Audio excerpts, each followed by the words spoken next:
Alors que l'industrie médicale s'efforce de guérir les humains des maladies, une ambitieuse médecin nommée Isabelle Ruben dirige une équipe triée sur le volet pour ralentir le vieillissement. Avec la promesse du traitement médical le plus récent et d'un établissement à la pointe de la technologie, les riches essaiment d'être plus jeunes. Cependant, Mia, l'épouse du propriétaire de l'entreprise, découvre bientôt une vérité cachée derrière le remède mystique. Mia, une cavalière prometteuse, chérit Karat, son cheval. Les meilleurs jours, ils ne font qu'un, corps et esprit.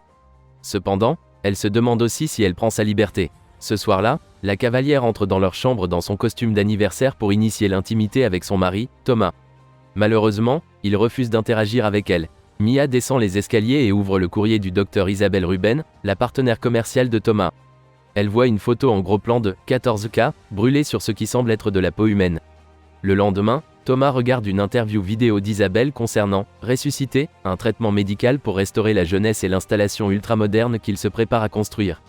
Le médecin ambitieux explique que, pour l'instant, leurs clients sont principalement des hommes en raison de leurs caractéristiques biologiques uniques. Mais à l'avenir, il pourra être utilisé par les femmes, y compris elles-mêmes, qui ont une composition biologique complexe.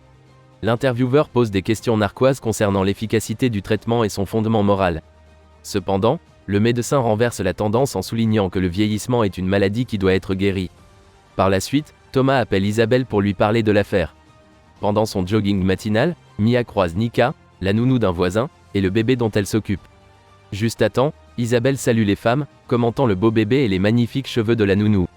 Le médecin touche les cheveux de Nika, les emmêlant dans sa bague.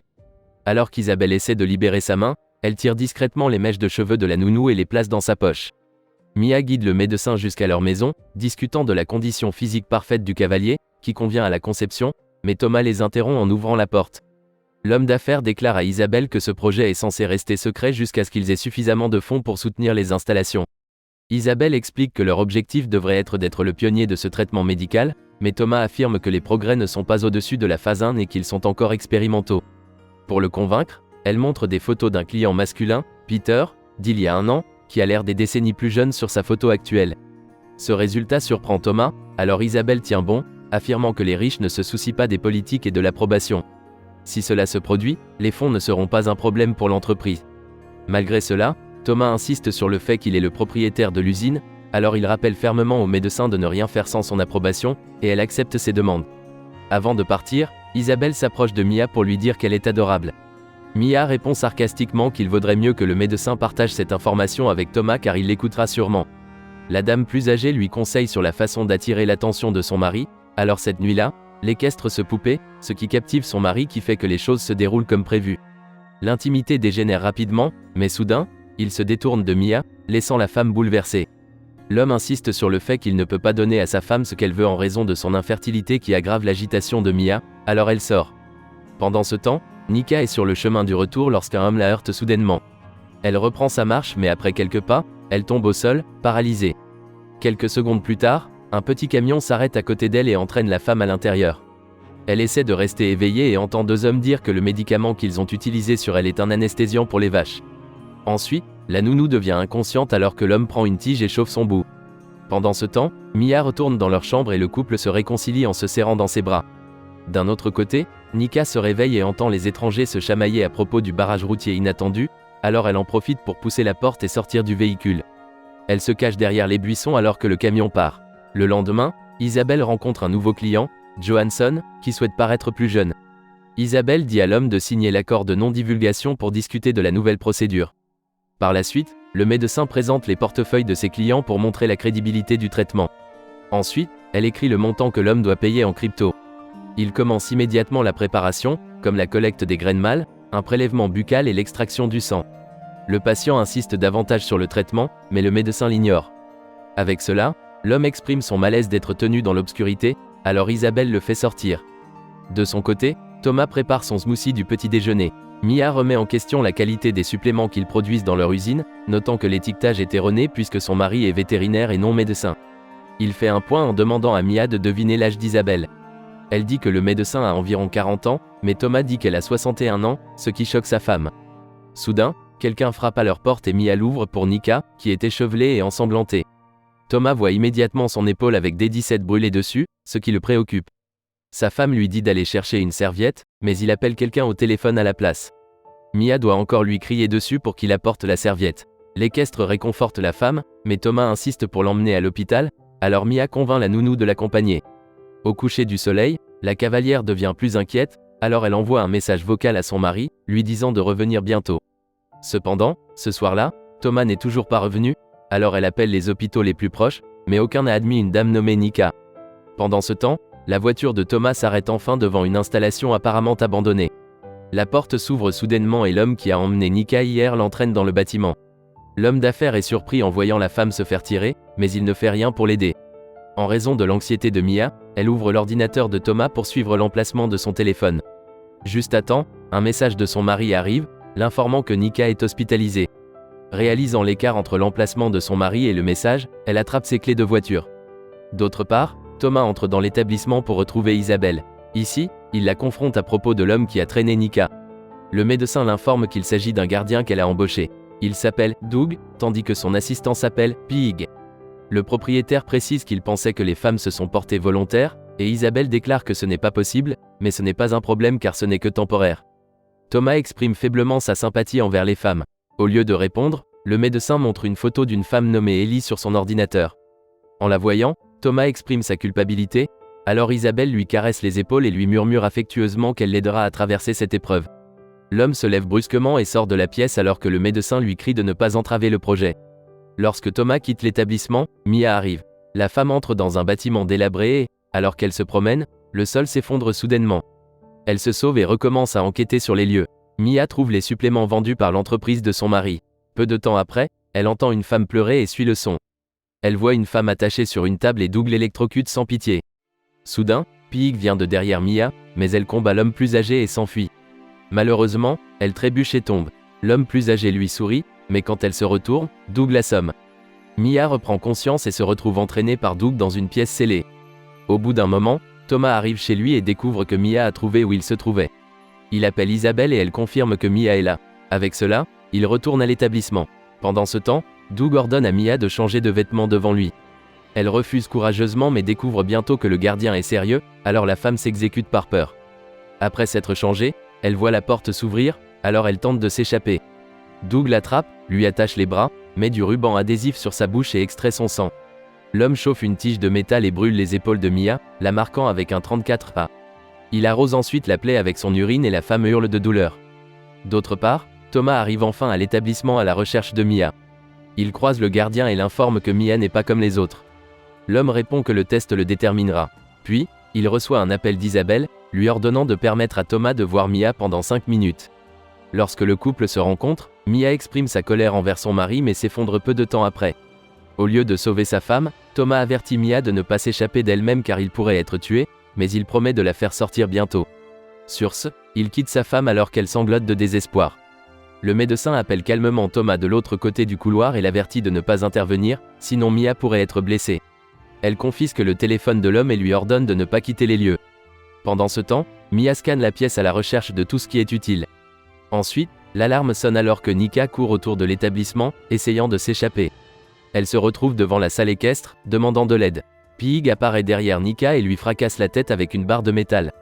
Les deux gardiens nettoient les dégâts avec désinvolture, laissant Mia sous le choc. Au même moment, Isabelle rencontre à nouveau Johansson.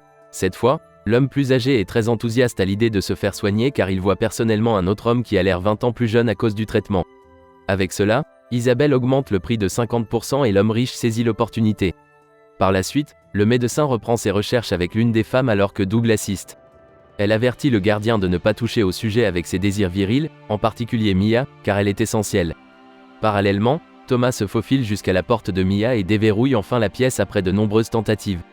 Le couple se réunit, mais Mia se souvient de la photo de 14K, alors elle demande à son mari qui elle est. Thomas avoue que le nom de la fille est Ellie, qu'il a rencontrée il y a 6 mois lors d'une fête à laquelle lui et Isabelle ont assisté. Le médecin a présenté la dame en disant qu'elle était son genre. Thomas mentionne que tout était flou, mais il se souvient qu'Ellie voulait être ligotée, puis la prochaine chose qu'il savait était que son corps sans vie était sur le lit alors qu'il regardait par la fenêtre.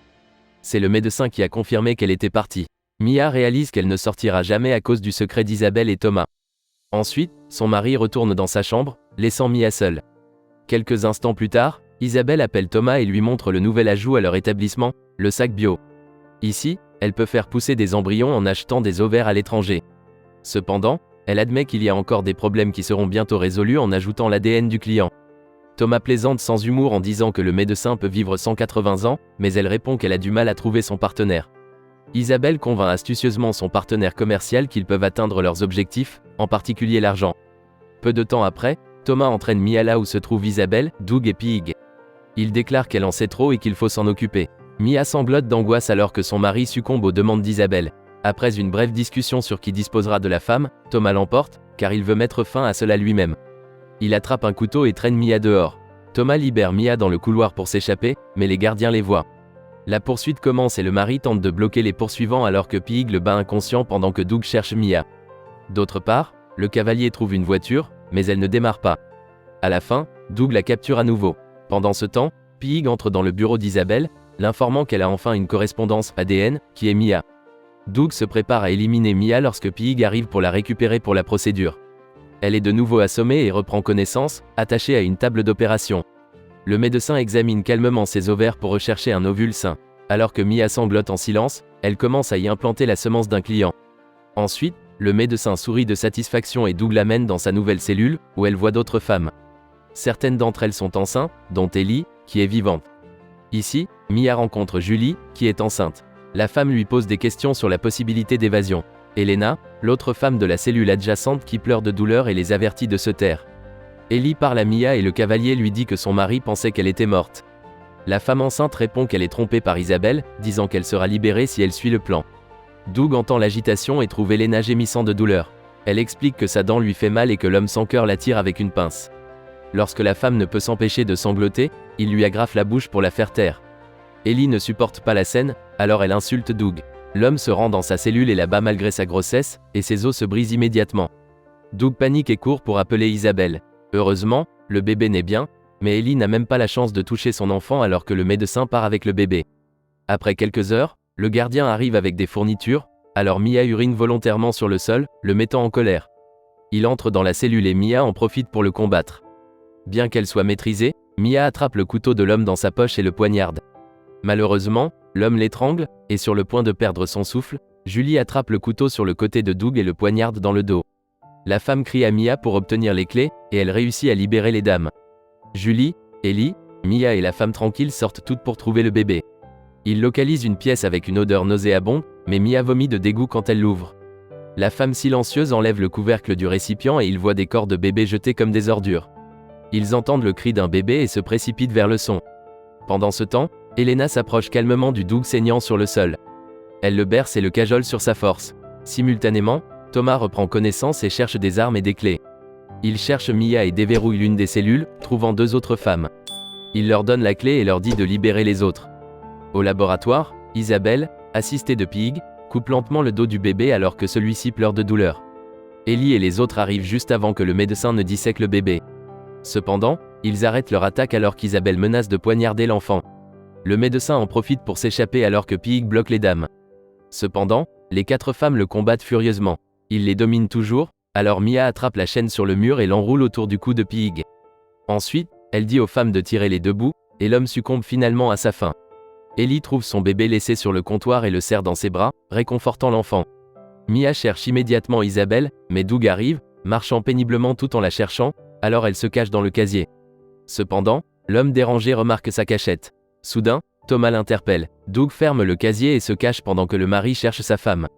Le gardien étrangle Thomas à l'aide d'un fil de fer barbelé, et les deux hommes se battent pour leur vie. Thomas perd mal, mais Mia s'échappe du casier et attrape le taser électrique que Thomas laisse tomber. Elle électrocute Doug, l'assommant. Pendant ce temps, Isabelle se dirige vers son laboratoire pour prélever ses échantillons d'ADN avant de s'échapper. Alors qu'elle se précipite hors de l'établissement, elle croise le chemin des femmes libérées qui l'attaquent férocement, brisant ses précieux tubes à essai. Au bout d'un moment, Doug se réveille attaché à un compartiment métallique tandis qu'Isabelle est attachée à un poteau. Le gardien garde sa fierté en criant sur les femmes qui l'entourent. La camarade de Mia, la femme silencieuse, se dresse soudainement sur lui et urine sur lui, comme il l'a fait à tous après les avoir marqués. Les femmes rient d'un air moqueur et certaines d'entre elles s'approchent pour le battre avec une perche en métal. Alors que les femmes crient de satisfaction, Elena détache Isabelle, lui disant d'aider Doug. Le médecin attrape le tournevis près d'elle, mais ses victimes l'entourent bientôt. Elle sait qu'elle ne pourra pas s'échapper, Alors elle poignarde son cœur à la place et s'effondre sur le sol. Tout le monde se tait, certains pleurent et soupirent de soulagement maintenant que leur cauchemar est terminé. Peu de temps après, la police et les sauveteurs arrivent. Par la suite, Mia mentionne que les événements ont été dissimulés car il n'y a aucune trace du nom d'un client, et seules des photos d'hommes très influents ont été récupérées. Personne n'essaie de découvrir la vérité et elle témoigne également que son mari est innocent. Mia et Thomas retrouvent leur vie paisible et leur amour s'approfondit après avoir surmonté les défis. En dehors de cela, Thomas fait ses preuves en tant que personne renouvelée lorsqu'il accepte Nika, le bébé de Mia. J'espère que tu l'as aimé. Abonnez-vous pour regarder plus de vidéos comme celle-ci, activez les notifications et laissez un like. Laissez un commentaire si vous voulez que nous récapitulions votre film préféré. Jusqu'à la prochaine fois. Commentaire aidera à développer notre chaîne. Merci d'avoir regardé.